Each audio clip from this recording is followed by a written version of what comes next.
Never fear, Cindersh is here. And today I have a Dragon Ball theory discussion video for you. And our topic today is what happened to the Namekian Book of Legend. Now, I have done a video, a storytelling in Dragon Ball video about the Namekian Book of Legend having been used as a dangler. The fact that it was mentioned, we got some piece of information out of it, and it's never been seen or heard from again. There's no explanation to what's happened to it, to where it is, anything along those lines. It was a one-off line, and then it's never been mentioned again. So the question today is, why has it never been mentioned? Why has Piccolo not gone to find it? Because that's one of my complaints is, given he knows about this book, he knows it was able to explain how Goku and Vegeta could become a Super Saiyan God. Why hasn't he gone after it to find out more about his own race? To go find out if there's a way a Namekian could become a god. Why has he not done this? And there's two reasons I think this could be the case. There's two explanations for where the book is, period.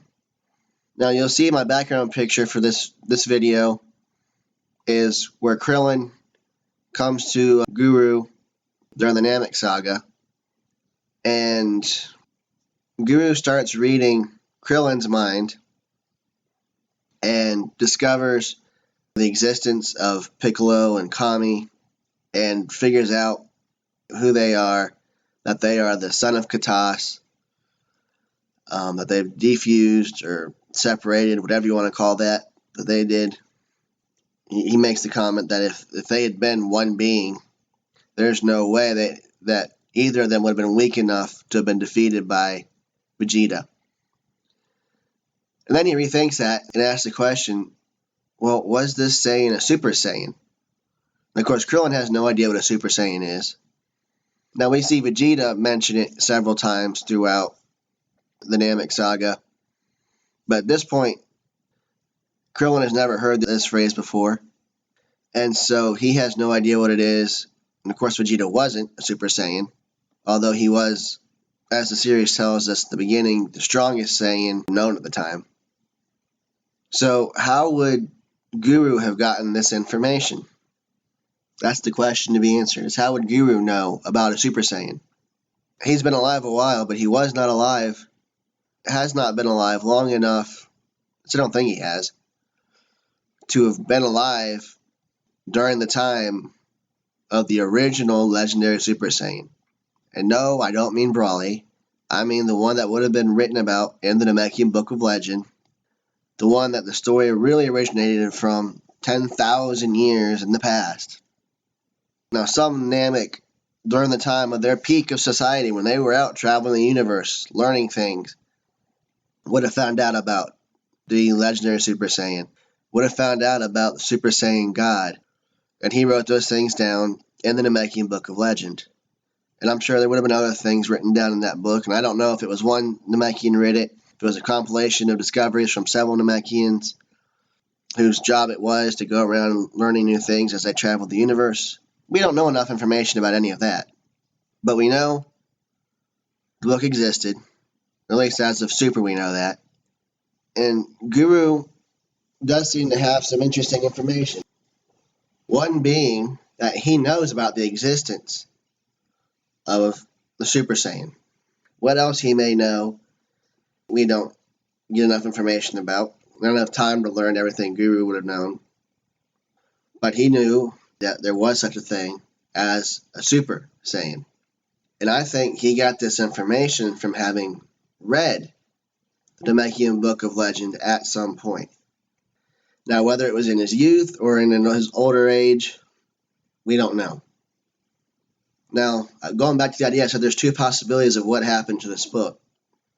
Given one of these possibilities, he probably could have read it later. That possibility is that the book was still on Namek when it blew up. The book was destroyed with Namek. That's one option. The other option, Guru would have had to have read it when he was younger. during the end of this great period before the disaster struck Namek that left him the sole survivor. And this suggestion would be that after the book was finished, it was taken someplace else. Either to someone like Zuno, to some library, or maybe it is Zuno who does have it. That would kind of explain something about Zuno. If he's a collector of all these books, if he has this library of the most important books throughout all of the universe, and that's how he's gathered his knowledge, that would make some sense. I mean, listen to Zuno as he tells Bulma the information about the Super Dragon Balls. It sounds like he's reciting something he's read, which would suggest he has read, and maybe even has, the Namekian Book of Legend. So to answer the question of what has happened to the Namekian Book of Legend, there's two possible answers.